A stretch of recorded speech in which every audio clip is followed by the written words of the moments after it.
Okay, we are now live. Let's wait for our panelists to join us. We will have 3 more panelists joining us today. I have Brave New DeFi, Head of Product and Risk at Nexus Mutual with me. And we will have Jeremiah, Jonah, and Jack joining us as panelists, as well as the DeFi and Risk Learning Group Cohort 1, who will chip in with their questions through the public chat. Hey Jonah, welcome. Hello. Can you hear me okay? Yes. Cool. That's good.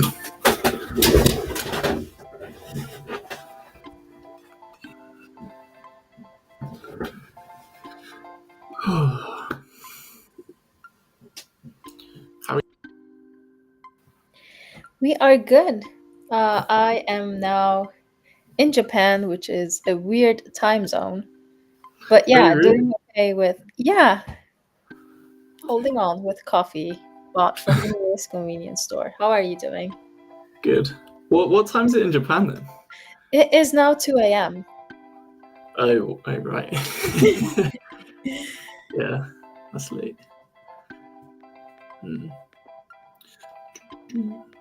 We will have Jeremiah and Jack join us. I think they might be able to join in the next few minutes or so. Otherwise, we'll get started. We have some other things at first as well, so they can join later too. Welcome, everybody. Welcome from which platform you are leaving us. I can see that Phil has joined us as well. GM Phil. Jack is here too. Welcome, Jack. Hello. How are you doing? Let me also open my camera. I'm looking a little tired, but I hope you can live with it. We're gonna get started in the next few minutes. Yeah, my camera's not working. I think the laptops at our works have had a bit of a struggle with the cameras recently. Yeah. No worries, Jonah. What's happening?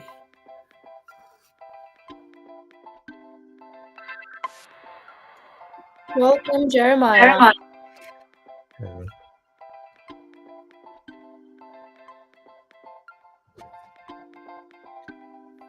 Okay, I think we are ready to get started. Let me check in the chat. Oh, Luca is here. Hey, Luca.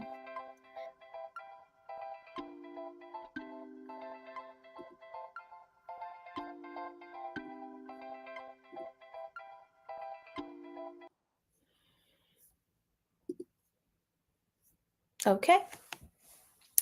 Hello, everyone, and welcome to DeFi Pulse, where we explore the latest trends, key developments, and market insights in decentralized finance, or DeFi. Today is particularly exciting as we warmly welcome the first cohort of the DeFi and Risk Learning Group, which is a peer-to-peer initiative dedicated to bringing smart minds into the world of DeFi. The cohort recently completed their initial test run challenge, raising insightful questions on blockchain technology, decentralized finance, risk management, adoption, and much more. We'll dive into all of that shortly, but first, let's briefly go through today's agenda.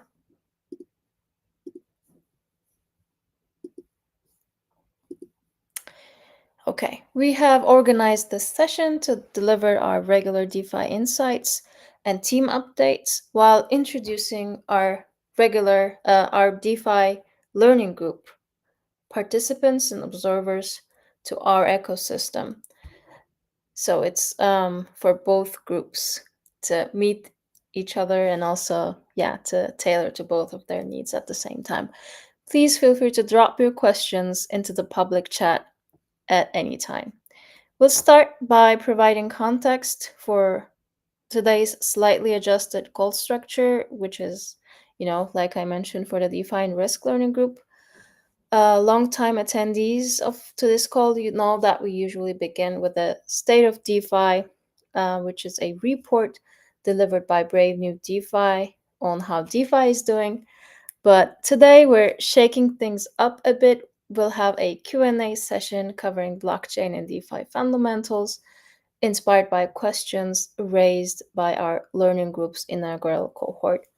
Jeremiah Smith from OpenCover, CEO at OpenCover, Jack Flowers, managing partner at Kitco, and Jonah Parsons, discretionary cover specialist at Native, are joining us today as panelists.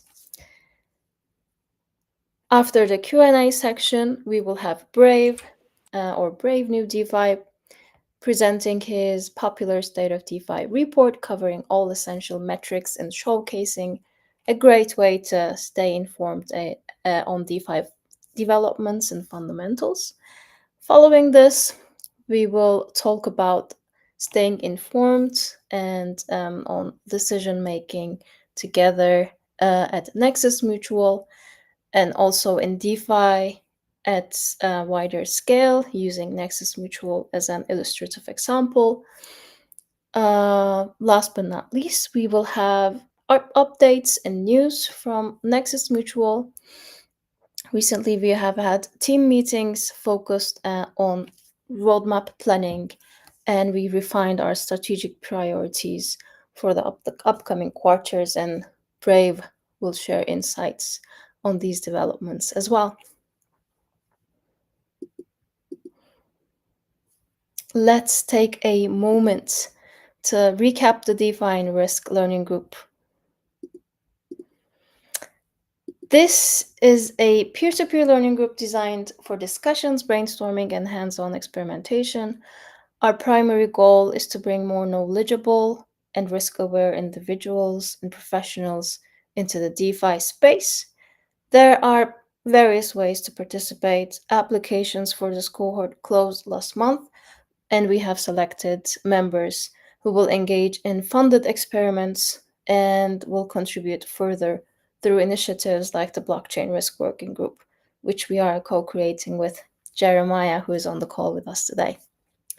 Cohort members, please remember, we meet every first and third Wednesday of the month, and there will be monthly challenges announced at the beginning of each month. If you missed this cohort or couldn't join this time, remember you can still access all our learning materials and participate in discussions on the forum. Finally, a heartfelt welcome to the very first cohort of the DRLG. We are thrilled to cultivate an engaging, respectful, and impactful learning environment with all of you.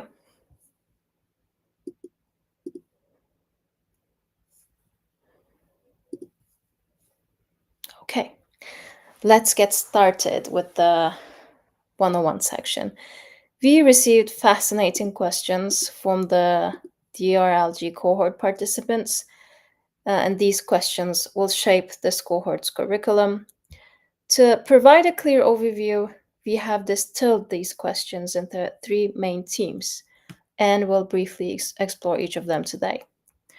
Our cohort guest speakers are encouraged to participate via audio, and the rest of the cohort, please tune in, ask your questions through the public chat using wherever you are, YouTube, X, or LinkedIn. We will see them here, and I will announce your questions in time. Remember, this is an interactive space to deepen our understanding of blockchain technologies and DeFi together. Okay, one of the 3 teams.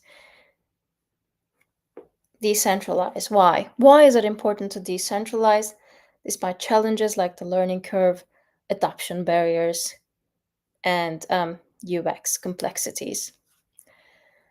We have received numerous questions. I think I counted at least 7 that critically examined the need for decentralization, given its inherent challenges, especially related to complexity and adoption difficulties.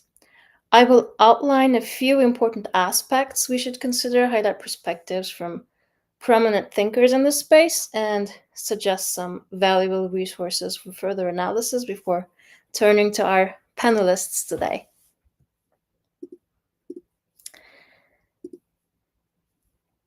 Starting with key principles like transparency, equity, immutability, pro-social purpose, and respect for autonomy are central to the decentralization ethos. Researchers like Tan and others have effectively captured these dimensions in their interesting Open Problems in DAOs paper. Projects have different alignment levels with these principles, and it is usually influenced by their technical infrastructure, audit quality, team credibility, and community engagement. Understanding these nuances requires deeper engagement with project teams, especially given that DeFi as a landscape often attracts participants motivated by short term gains, unfortunately. Several cohort members also raised important questions about anonymity, a central principle for many DeFi projects.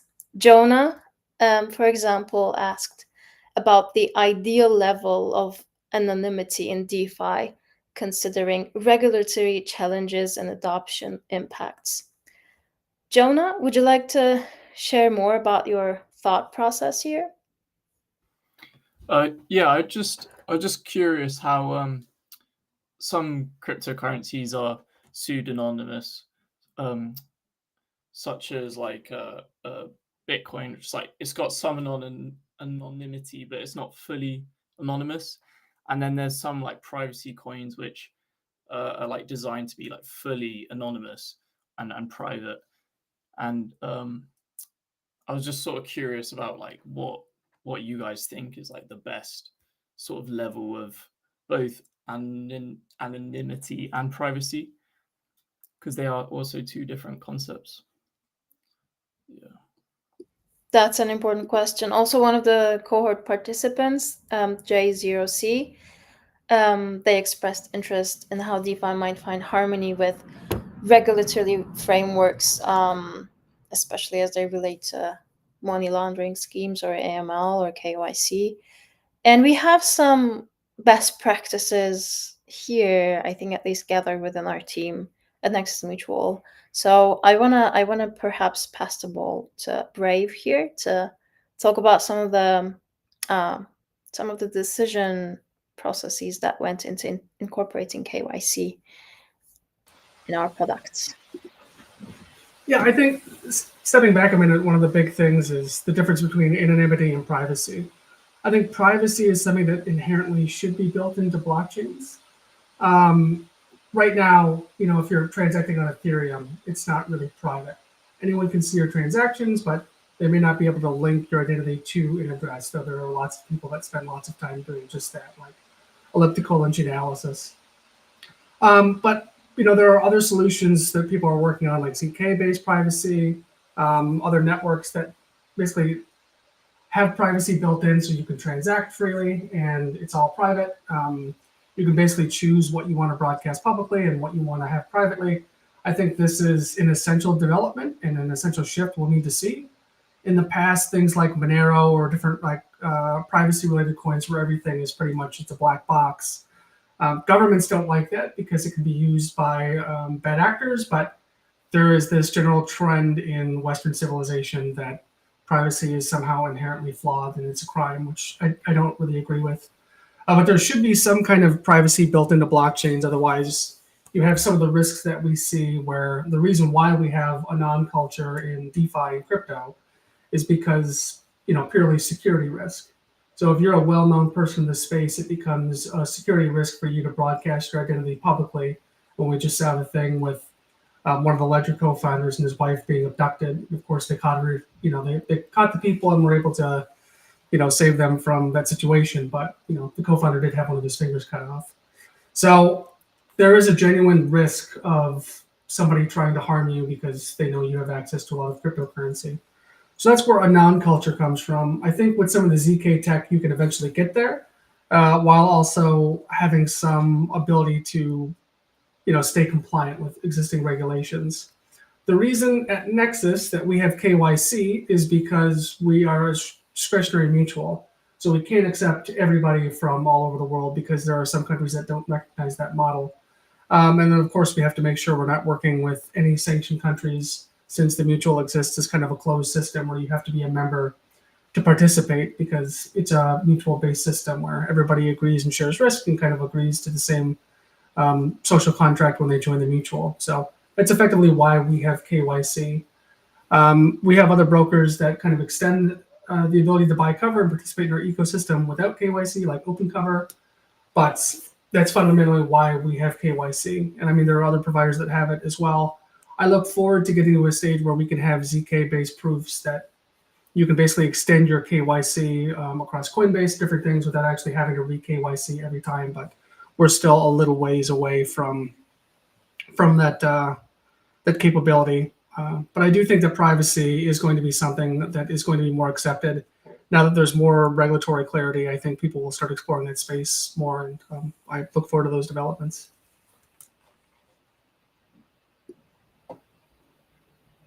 Thanks, Jonah and Brave, for your insights. Yeah. Thanks for that, Brave. Another valuable discussion highlighted by Jack, who is also on the panel with us today, is the broader notion of value within DeFi. This isn't limited to asset types like stablecoins, derivatives, etc., but also includes, I think, incentive mechanisms for early adopters of new protocols, and other ways that focus on some behavior. Clearly communicating these forms of value is a key responsibility for project communities and the broader Ethereum ecosystem, in my view. But I'd also love to let Jack explain his thoughts here a little.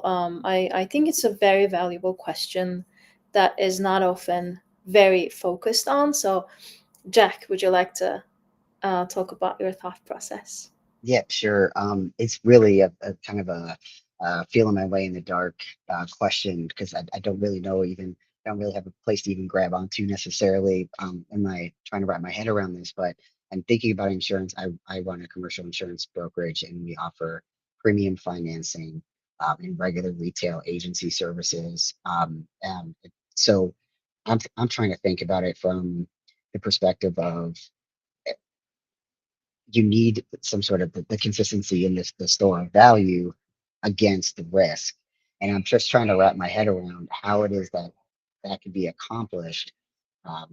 Maybe I don't know if it's outside of a stable coin or in another scenario, but that just seems like a critical piece for me to be able to kind of understand how this could function in the world that I operate in daily. Yeah, so this is functionally a question on asset liability, right? Am I understanding that right, Jack? How do you kind of balance asset liability and different stores of value on chain?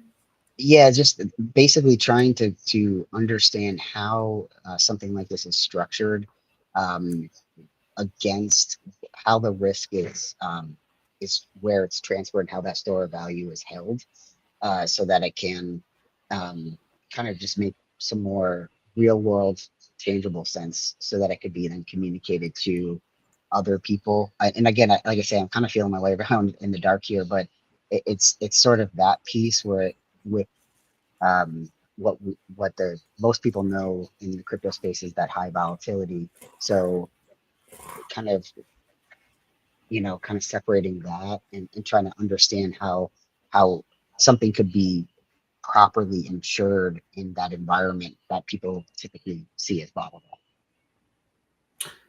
Yeah, here. So I think it's a couple of things. One, on like the DeFi and crypto side. Within Nexus, we have a lot of users that are buying cover for assets like Bitcoin and ETH. So really, it's not ideal for them to buy coverage in USD terms, because if they suffer a loss, if they're denominating it in USD and it's ETH and it fluctuates, then if they file a claim, they're probably not going to get the exact value of what they actually lost. So there is this asset liability mismatch. And that's why when we started, we kind of had ETH is the primary asset in the capital pool. Now we also have Coinbase wrapped Bitcoin as well. We have some users that are buying ETH denominated cover because that's primarily what their assets are in. We have some users that are buying our cover for Derive that's Bitcoin denominated because that's what they're using on Derive and everything. And Open Cover has been working with some of those users as well. So we have users that want to denominate their coverage in ETH and or Bitcoin. So that's what they're buying cover in. That's what works best for them. And there's really nobody else out there that's providing coverage in either natively in ETH or in some kind of Bitcoin derivative. On the flip side, there are people that are underwriting risk in traditional markets like Insuro and CADEX and CoverRe, and they're doing so with stablecoins. So stablecoins still are one of the primary use cases of blockchain technology, faster settlement and more efficient capital coordination. So there are a lot of cases where people are just denominating the risk in USD, and that's what they're using stablecoins to underwrite that risk. So they're bridging on-chain capital in the form of stablecoins to underwrite real-world risks. In a lot of these cases, like for CADEX and CoverRe, it's catastrophic risk. And for CoverRe, it's bridging on-chain capital into traditional reinsurance markets, which cover a wide variety of use cases.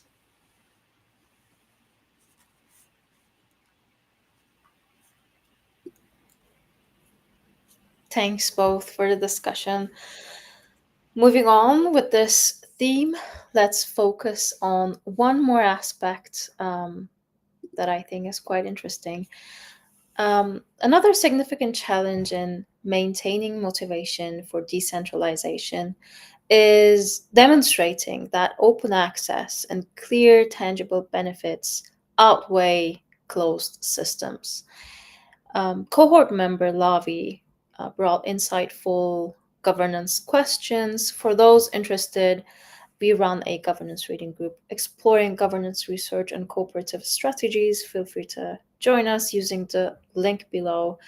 But at this point, I kind of want to give Jeremiah the chance to talk about blockchain adoption and his thoughts, as he sent one of the interesting questions in this realm.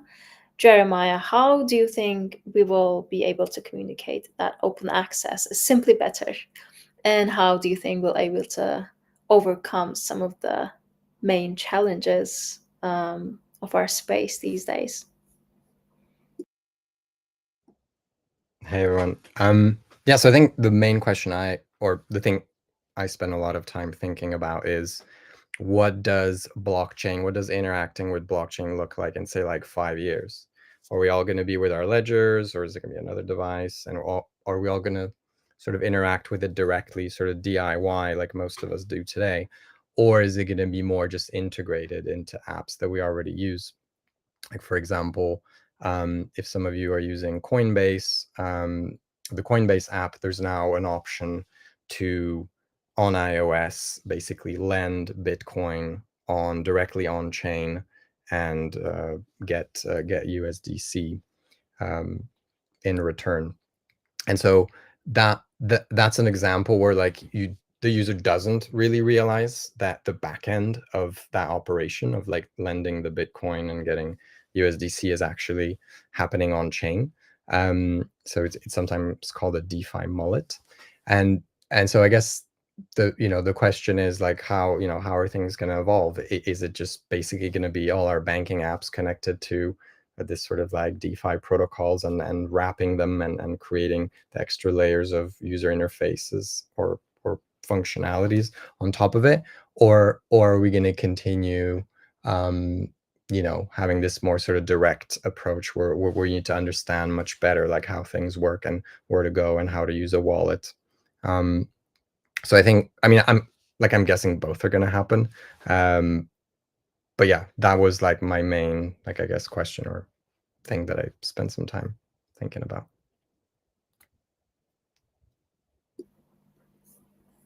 Thanks, Jeremiah. I think this is one of the golden questions of DeFi these days. And this was highlighted by Steve on the forum as well.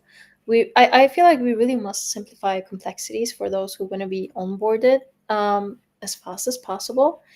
And I also think Ethereum enabled cooperatives and reward sharing networks will define the future of DeFi, but that's just me.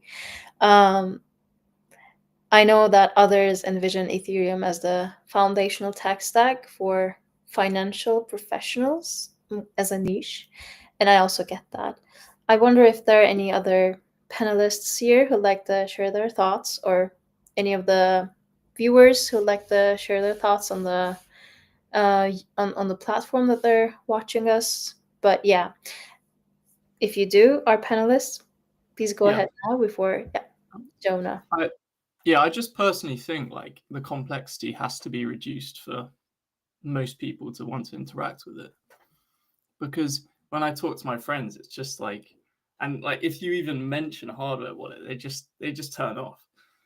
And it's just like, well, while I do think when you start adding the extra layers, that you bring in new risks, but with things like the internet, we have added these extra layers, and with like software as well, like with the Mac experience, it's just you don't need to know how to build the software, you just use it.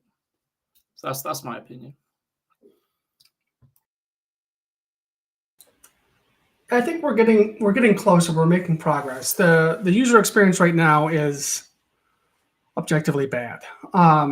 Just because when I talk to most people, it's very hard for them to understand the concept of using a wallet and managing your seed phrase. Everyone is used to this Web 2 experience of I log into Facebook, but if I forget my password, I can just back it up and recover it. I can gain access to my profile again, whereas a seed phrase is the same thing as your social security number or some other sensitive data. Like you shouldn't share it with anybody, and it gives someone access to all of your money effectively. And unlike a bank, you can't reverse a transaction once it's been sent out.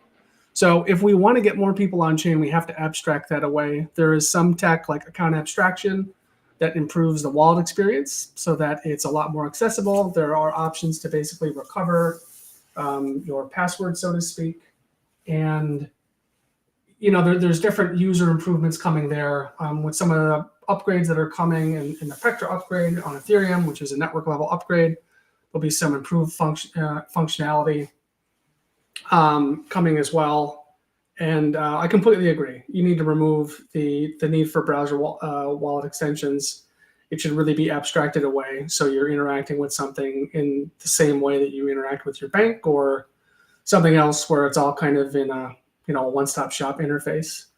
There needs to be improved tooling for that, because people don't want to use something if it's so easy for them to lose money doing it. So there's still progress that needs to be made there, but there are a lot of tooling that's available to protect against some common scams. But a lot of the risks that people fall for in Web3 are actually just Web 2 risks. We could talk about that a little later in the call as well. Thanks, everybody. Before we explore our next themes, I'd like to invite Jack to share his thoughts on blockchain adoption, especially as they could potentially contribute to industry inefficiencies in traditional insurance. I know that Jack has some insights here. So yeah, Jack, please take it away. Yeah, I think that what Jonah said really resonated with me in terms of it does feel at this stage that one needs to understand the technology to be able to navigate it. And for someone like myself, who is not in the tech world and software, and in insurance on the kind of retail side, it is really difficult to, I think, envision what that interface will ultimately look like to kind of bring everything together.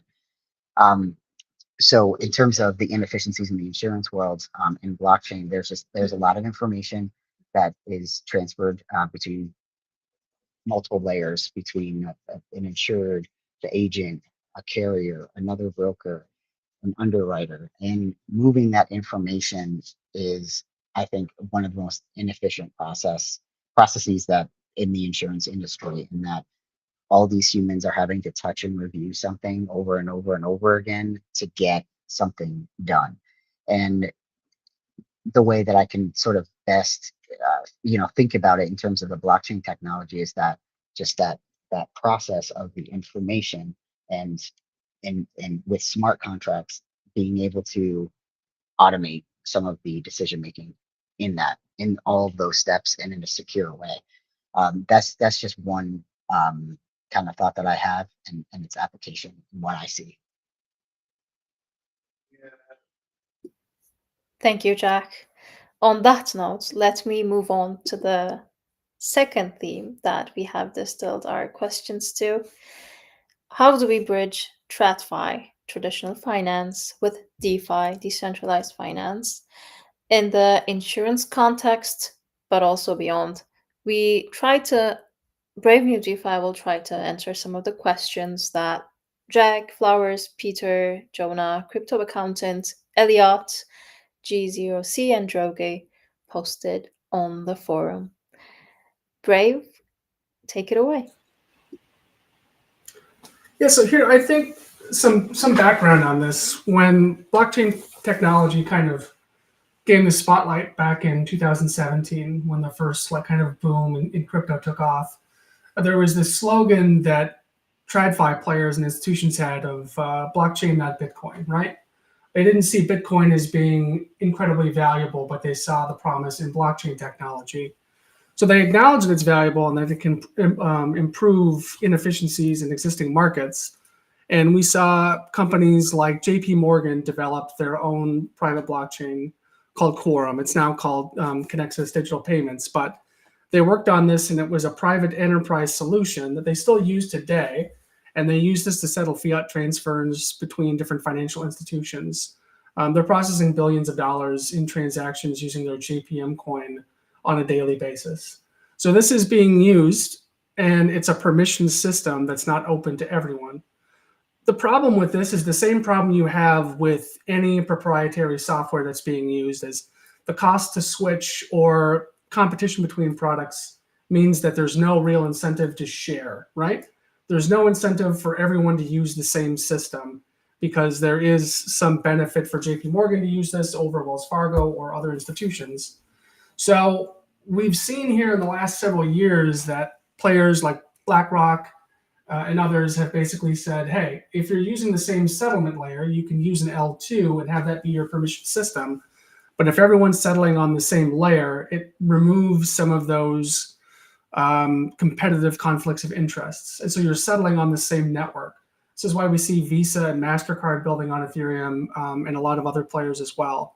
So there is a benefit to using the same settlement network, and then you can kind of build on top of it in the same way that people are building apps to customize the exact experience you want, especially with working with accredited investors or different folks. You can kind of create your own system as an L2 or some permission layer that's on top.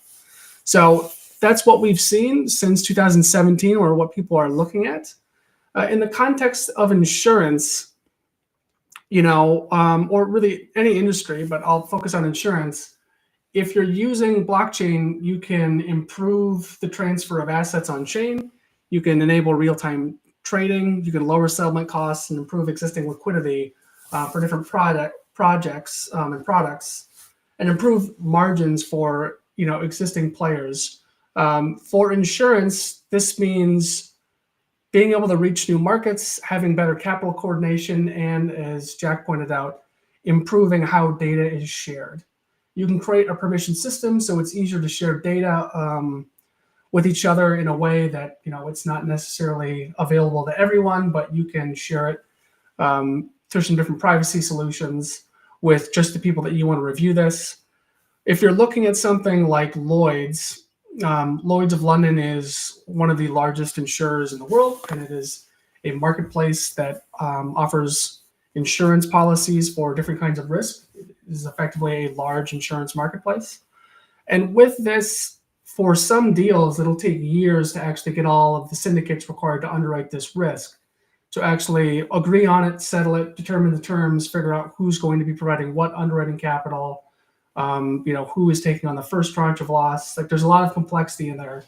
And because so many people have to review this and it gets caught up in legal docs and figuring out how capital is going to be structured, it can take a long time to end up closing on a deal or providing coverage for certain kinds of risk. So what you can do with blockchain coverage is in a few different ways you can improve that capital coordination. So using the Lloyd's example, what we do at Nexus is we have a system that's built roughly like a Lloyd's of London marketplace.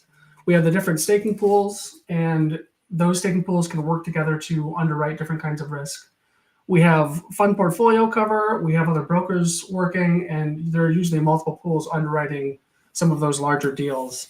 One example is one of our brokers, Native, was working with someone who runs a subnet within the BitTensor ecosystem, and they wanted $25 million worth of coverage.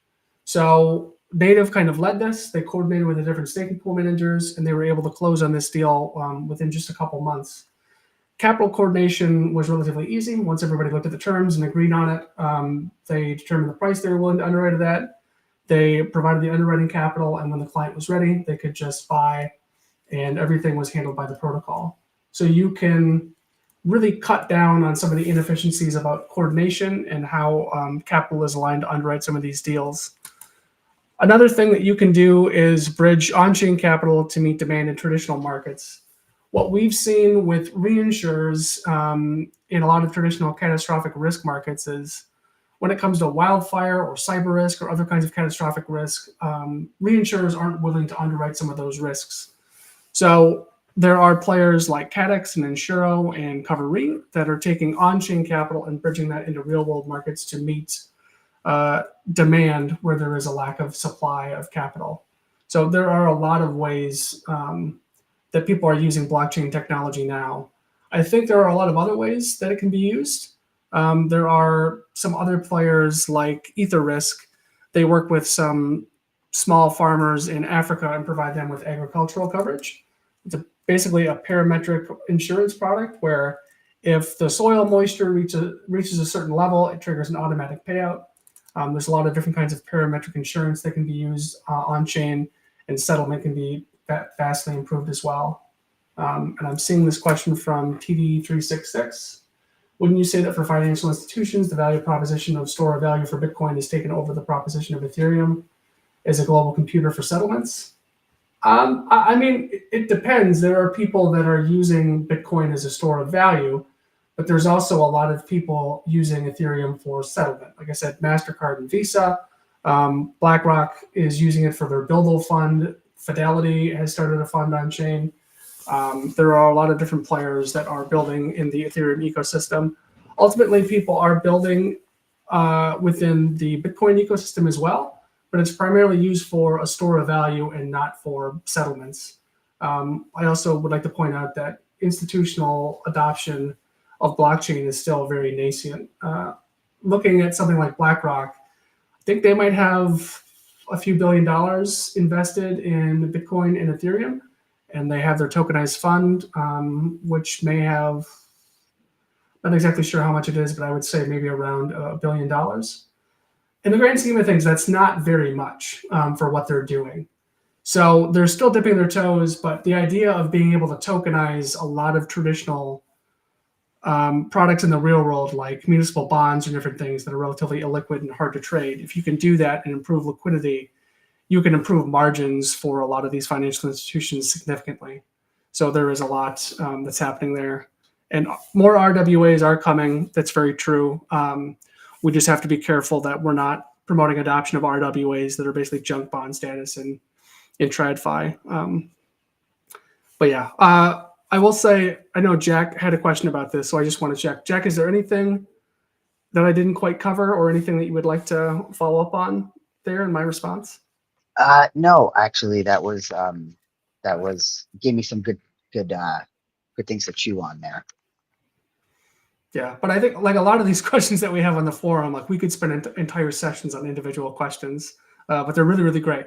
So I think one thing is the parametric policy. That is the most that's what seems to make the most sense to me at this point, in terms of how those policies are structured and how the compatibility works. what you described. Yeah, and parametric is really interesting. You just need simple triggers. I know a lot of people in on-chain markets have been like, well, you should have parametric coverage for on-chain risks, but it's very hard, especially when you rely on oracles. And when a protocol, something within a protocol, whether it's the code or the oracle itself breaks, it's then very hard to get a parametric solution that pays out, or one that doesn't put underwriters at significant risk where you're no longer able to attract capital, which we've seen with some parametric underwriters in the past, like Risk Harbor and others, that basically went bust after one large payout. But with that, I can move on to this next discussion point, which is talking about managing risk in DeFi. The question here is, what are the first steps that somebody should take when engaging with DeFi? We had a lot of great questions about this, and about the difference between Web 2 and Web 3 risks, as well as why certain on-chain infrastructure presents a greater risk than other types.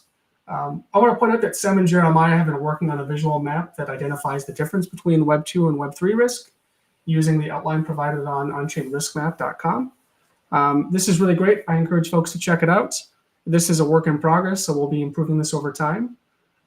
Before I jump in to talk about this, I just wanted to get Jeremiah's input if he wants to give a breakdown of some of these risks. Otherwise, I'm happy to tackle it. But I know Jeremiah has put a lot of time into this with Sem, so I figured I would hand it over to Jeremiah. Cool. Thanks, Brave. Yeah, I think, as you said, it is a work in progress. So I think I was more talking about it last time in terms of like, hey, this is what we're working on during the cohort, and we'd love some feedback. So there's a button on the website that you can go to. It's on the top right, it says feedback, and you can share what you'd like to see there. But I think what's coming now is just aligning on the sort of skeleton, so the different levels in the taxonomy, and the goal is to have specific risks at the leaves of the tree. So things like SIM swapping, or like a protocol hack, or like reentrancy vulnerability or something like that. And so once we have the next iteration of the map ready, I think if possible, we'd like to share with the group for proper feedback. But the way I see this tool being used is for folks who are new to I would say blockchain risk in general, because DeFi risk is like one of the branches. Is just to be able to understand, like, hey, when I'm doing a blockchain transaction, or when I'm putting my funds on chain, I need to, what are the things I need to be careful of? Well, there's custody risk, and then there's going to be the transaction risk when you actually take the funds that are in your custody and put them in the custody of a smart contract, and then there's actual protocol risk whilst your funds are locked inside a smart contract. And so to be really able to just like look at the map and understand like where the risks are, and make sure that you either sort of accept or mitigate the risks, for example, with cover, or just best practices around like seed phrase management, for example. Yeah, I definitely agree. I think on this map, I think the core of what we have is really helpful. We'll be improving it over time. But I think one thing I wanted to note is that when we talk about some of these risks, like Web 2 versus Web 3 risks, a lot of the risks that people fall prone to are actually Web 2 risks, like phishing and social engineering. When you see something on Twitter that says, hey, there's an airdrop, or you see something and a Web 3 company has had their Twitter account compromised, these are all classic Web 2 risks. Front-end attacks where a website's been compromised, and counterparty and custody risk. A lot of this exists in the traditional world. So these aren't new to Web 3. Web 3 risks that are specific to blockchain technology and the on-chain ecosystem are more around self-custody risk. Like we talked about with wallets, it's pretty poor UX for new users. You kind of have to understand what you're doing, understand how to custody your seed phrase, so never having it on a computer, backing it up offline, and making sure that you understand what you're signing. There are tools out there for that, like detecting if there's a malicious transaction, like Pocket Universe and Wallet Guard. There are things out there. As far as your seed phrase, you just never enter it into anything unless you're trying to restore a wallet. So that is something that's very unique to on-chain markets. Smart contract risk, of course, Oracle risk, because smart contracts themselves are just software that has some deterministic outcomes, right? If I deposit money into this smart contract in Aave, it's provided as collateral, and I get a token that represents that collateral in return. And once I have that token, then the smart contract says you can borrow this much against your collateral.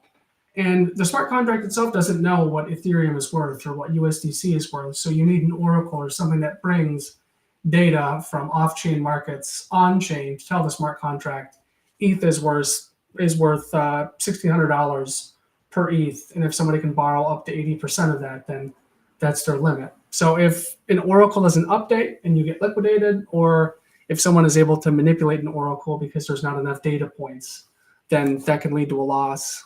There's economic design risk that is specific to on-chain markets and things like maximum extractable value, or MEV. So if you're submitting a transaction, you can basically have a sandwich stack where somebody manipulates the price up and then you swap and then they bring it back down, so they make a profit and you lose out on money. Some of these are specific to Web3, and there's a lot that you can get into. But when you're looking at deploying funds on chain, or if you're looking at custodying funds yourself, really securing your seed phrase and verifying what you're signing are two very important points. Like I said, on verifying what you're signing, there's a lot of tooling out there. You should see in most things, most wallets, they have a way for you to simulate the transaction or look at what you're signing. I use Ravi Wallet a lot. It has a simulation tool in there and it gives you warnings. It'll tell you if a site is used by a lot of people, what the trust level is. And again, there's things like Pocket Universe where you can actually opt into coverage. And if it doesn't detect a malicious signature and you lose funds, it'll cover you up to $20,000. On the smart contract risk side, like I said, they operate based on logic. And so if there's a vulnerability in how it's coded, somebody can exploit that and steal funds. This varies on the different kind of protocols that are out there. We see hacks all the time. Ethereum is becoming more resilient over time. We're seeing more people investing in on-chain security. But effectively, if you're looking at a protocol, if you don't understand how it works, at a fundamental level, if something's very complex, that kind of should be a red flag. So dig in and look for more. Lending protocols, I think, are relatively simple at the surface level and complex once you dig in. But if you don't really understand what you're doing, one of the mottos in DeFi is, if you don't know where the yield's coming from, you are the yield. So just being careful to understand exactly what you're doing on chain. And if you don't know, then reach out. I'm happy to answer questions about anything that someone's doing in DeFi. And as far as self-custody, the same thing. I think Jeremiah and I both are available if people have questions. Looking at things like Jonah had asked, why are bridges such a high risk compared to other types of on-chain applications? This comes down to complexity and because bridges hold a lot of money. So the word bridge is kind of a misnomer when you're talking about smart contracts in general, because you're not bridging money from Ethereum to, let's say, Solana, because the funds that you're moving over to Solana are actually still locked on Ethereum. It's the same idea when you bridge funds from the Bitcoin network over other places. What you're doing is you're locking up assets on one side, and on the other side, you get this IOU token or some derivative. And this is what you can use in an ecosystem.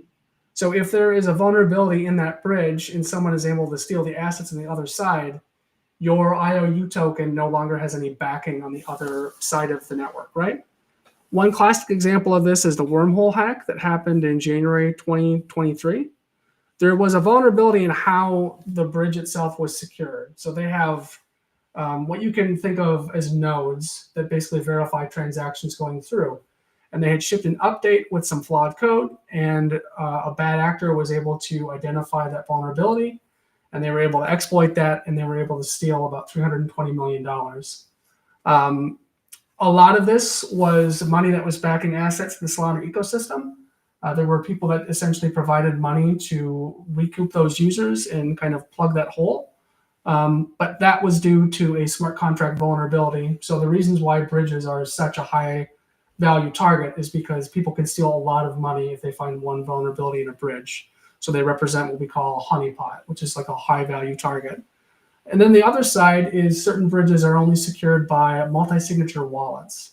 So it's not actually a smart contract, so to speak, but a system where somebody is not exactly custodying the funds, but they have a wallet that has a certain amount of people that need to sign. to move funds back and forth. So they're able to pause the bridge, or do some operations or upgrade the bridge with things like the Axie Infinity Ronin attack and the Harmony Bridge attack. They were able to steal billions of dollars just because North Korean state-sponsored actors were able to compromise 3 or 4 of the signers that were securing funds for those bridges. So that's why those are such high-value targets. As more time goes on, they get more battle-tested, but there's still something that it's still infrastructure that is a high-value target and represents a much higher risk. And because a lot of it is not tied to yield, people aren't willing to pay the premium to cover that risk at current. G. Johnson had asked how smart contracts can improve fraud detection and risk management. I think here, while smart contracts are prone to hacks themselves, blockchains allow for greater transparency. So if you have the right system created, you can actually track exposure across all of your clients' on-chain holdings and determine your exposure at any given time to adjust pricing, capacity allocated to certain risks, and other factors. But some types of insurance can be vastly improved, and I'm sure in time some types of insurance can be replaced entirely. The example on the question was title insurance. I think this could be improved significantly. You can tokenize a title, and it can tie back to records in the real world. A lot of times with titles is because somebody might have created in a title in the 1800s, and the tracking of the boundaries and everything changes over time, or who actually owns that land, that gets lost. If you can put that on a ledger and keep better track of it going forward, then you can definitely reduce the premium and the risk. But title insurance, in some cases, people view it as a scam. In the place where I live, which is in the middle of nowhere, there have been some examples that I know of where some companies paid a lot of money for land only to find out that they didn't actually own a third of the land, which caused a lot of problems when it came to building. So that can definitely be improved over time. I think there are other kinds of insurance, but like we talked about previously, improving access to information and improving capital coordination and automating a lot of processes that you see in traditional insurance is one way that we can definitely improve upon traditional insurance using blockchain technology. And another person had given the example of Bybit as a smart contract hack. So one thing here is this wasn't actually a smart contract hack. This was another North Korean sponsored group that actually compromised a safe developer that had high-level access to the safe wallet front end. So this was a Web 2 attack.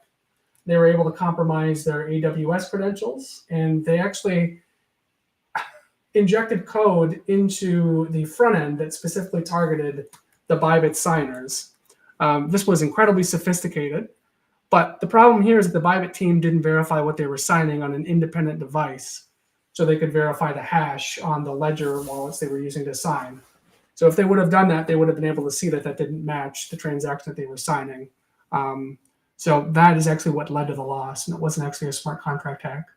So figuring out ways that we can cover front-end risk in DeFi is something that we're looking at. It's just very hard to verify fraud and determine what is legitimate versus illegitimate at this point in time.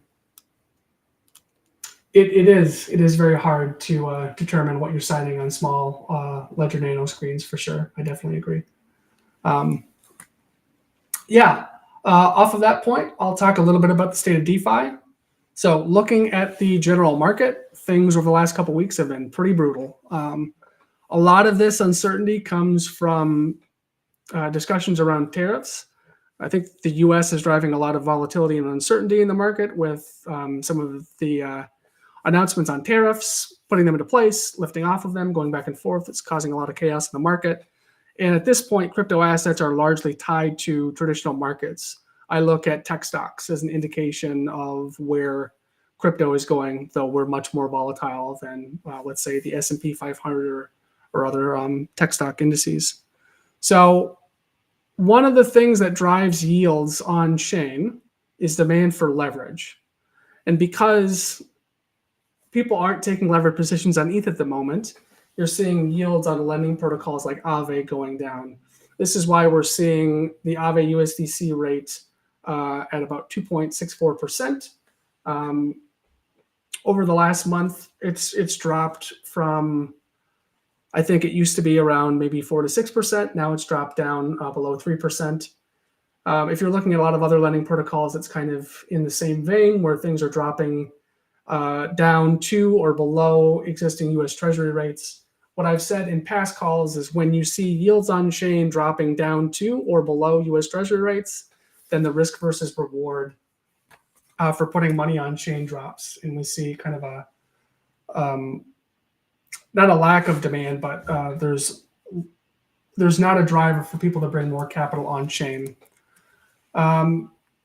So if we're looking at the US Treasury rates versus on-chain yields, I mean, the Sky savings rate is still relatively competitive, but it's actually backed by US Treasuries. MakerDAO or Sky protocol has funds that they put into US Treasuries. They aggregate that yield and provide that to those who stake their USDS, which is Sky Protocol's native stablecoin. There are other higher yield opportunities that we can talk about in a bit.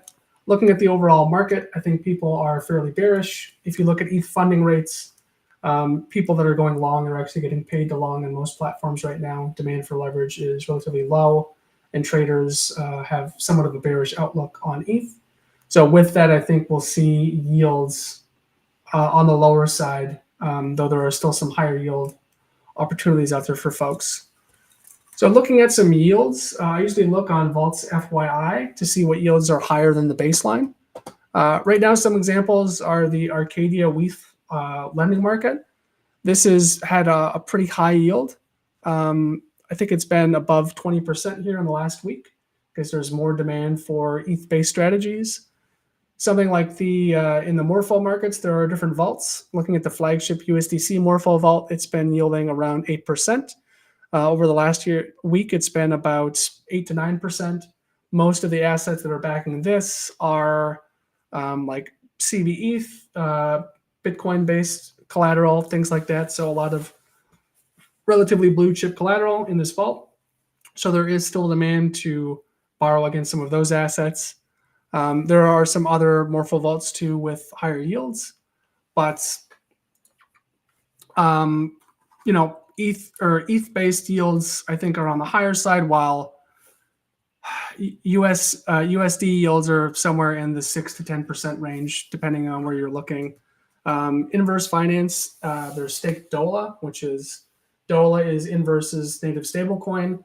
Staked DOLA is when you take your DOLA and stake it in their smart contract, revenue from Inverse Finance's lending market is then accrues to SDOLA holders. That's been about 8%, between 8 and 9% here for the last couple of weeks. So that's still a USD-based rate. We actually have DPEG cover for SDOLA as well. And then if you're looking in some of the yield aggregators like Yearn, somewhere between 10 and 12% on USD. Various Morpho markets have different risk profiles and different rates, like I said, between about 6 to 10%. So yields are definitely lower than they were, let's say, a few months ago, where you could earn about 15 to 20% on your USD. But there are still some higher yield opportunities and some that require leverage, which I wouldn't recommend, but there are higher opportunities out there as well. And then if you look at things like Athena and Resolve, which use a delta neutral based approach, they're yielding somewhere in a 5% range, which is definitely down from their highs of about 30% here several months ago. But yeah, that's the high level view of the state of DeFi. Looking at some of the recent discussions we've had within the Nexus Mutual team, we recently got back from an offsite. And what we talked about in person, some of the high-level concepts or high-level directions we're going in, we did some user research, and we decided that we really need to double down on improving the user experience. We call it product delivery internally because we use the word product across a couple areas. But when you come into the app and you buy cover, we really want to improve that experience. We want to improve our main website so that the experience flows from the main website into our app, and it's somewhat seamless. We want to make it easier for people to understand what is covered and what product is best for them when they're looking to protect against certain risks. So we're really going to be focusing on that over the next 6 months and rolling out updates to our website and application. And again, we really want to simplify the experience for users who are interested in buying cover, since that's what most of our users are looking to do and are interested in. So improving transparency and improving the information that we provide so people know exactly what they're buying when they're looking to buy coverage. We also want to work on simplifying the claim submission and assessment process. So that's another area that we're going to be focusing on. And then high level, we're going to continue to focus on covering risks that users are most concerned about, figuring out how we can create new cover products and expand into new markets, and then work more with syndicates like OpenCover and partners in our ecosystem through our grants program. Looking at cover sales, so even though the market's dropped quite a bit in the last couple of weeks, we're still seeing really consistent cover sales. So there's currently 127.4 million in active cover, which is only down by 0.15% compared to 2 weeks ago. For context, in the same time frame, the ETH price has declined by about 17%. Our active premium is still at 5.75 million, which is our annualized premium. That's consistent with the active premium in the same time frame. Demand for our largest deals, such as the BitTester deal I talked about and the ongoing fund portfolio cover deals, remain really strong. Interest in fund portfolio cover is growing. We continue to see increased inbound about this particular product. We have interest in some of our other newer products like DPEG cover and custody cover as well. On the engineering and product update side, we've been working on limit orders and renewals. So if you come into the app and you want to buy cover for a certain cover listing that we have, but there's not enough capacity, you'll be able to put in a limit order.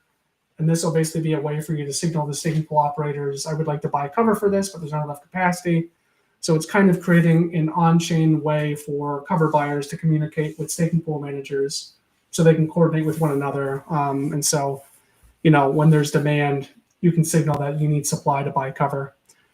This also allows us to create a renewals flow. So if you're an existing cover holder and you want to renew your cover, you'll be able to do that just by going through a defined flow. So now you can set it up where if you want to renew for 3 months, you can set up some renewals. And then if you want to cancel your renewals, you'll be able to do that as well. So you can have consistent coverage over time without having to manually rebuy your cover. We're hoping to ship these 2 updates here by early May. And then once that goes live, people will be able to place limit orders and set up renewals right in the UI without having to repurchase cover manually. And then we're going to look to ship cover edits after that. So that's a feature that'll let users modify their existing coverage without purchasing a brand new cover. This will be really helpful with some of our distributors like OpenCover and for power users that maybe increase their position on Aave and want to just edit their existing Aave coverage to increase the cover amount. Those are our main updates there. We're going to be kind of building out our engineering pipeline as well as we come back from our offsite and coordinate on some of the working groups that we have set up to work on some of these big projects. We also have a new Dune dashboard that our resident Dune wizard has created. It's really, really great. I highly recommend checking it out. It is our financials. So if you want to look at the mutual's financials, instead of waiting every quarter to see a report, you can check it out. It's updated based on the past month's numbers. So now you can access our finances at any time. That is on Dune under our profile. So you can find that link in the Nexus Mutual Dune profile. It's Nexus Mutual Financials. Highly recommend checking it out. It's very, very cool. So question from TD366. Cover purchase is only on mainnet, right? So within the Nexus Mutual app, cover purchases are only on Ethereum mainnet. But luckily, we have OpenCover, who's building on top of us, and they allow cover purchases on L2s like Base and Optimism and Arbitrum. So you can buy cover on mainnet through the Nexus Mutual app, or you can go to opencover.com and purchase cover on L2s. But with that, I will hand things over to Sam. Thank you, Brave. Let me recap the next steps for the DeFi and Risk Learning Group cohort participants. I know we are slightly over time, but let me do this real quick. And in the meantime, if you have any questions about the session, about what we talked about, please feel free to share them using the public chat function. Okay, so the next learning group presentation will be on May 7th, which is the first Wednesday of the month of May, and we will announce some new challenges. If you haven't made it to this cohort, the waitlist is open.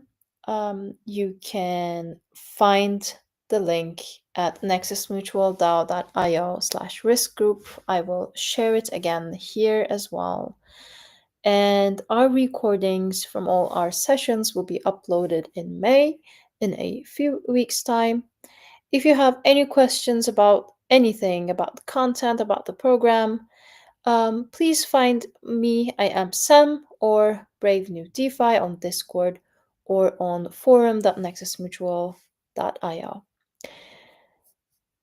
Now, I want to move on to the Q&A section and can see that Luca has posted a question. In which bucket would you put the risk of what happened to Mantra, whose price was tanked by apparently anomalies on the derivative perp market and not the spot market? Brave, do you have any comments? I feel like this is your expertise area. I haven't looked into this too much, so I can't really provide you with a good answer. Some of it sounds like potentially a little bit of crime, but I'm not exactly sure. I'd have to dig into it. I know that Mantra, I believe, is an RWA protocol, but I'm not entirely sure. I've seen it, but I've been very busy last week with our offsite, so I'd have to dig into it more. So if you want to follow up on the forum with that, Luca, I can probably get back to you in more detail once I look into it a bit more.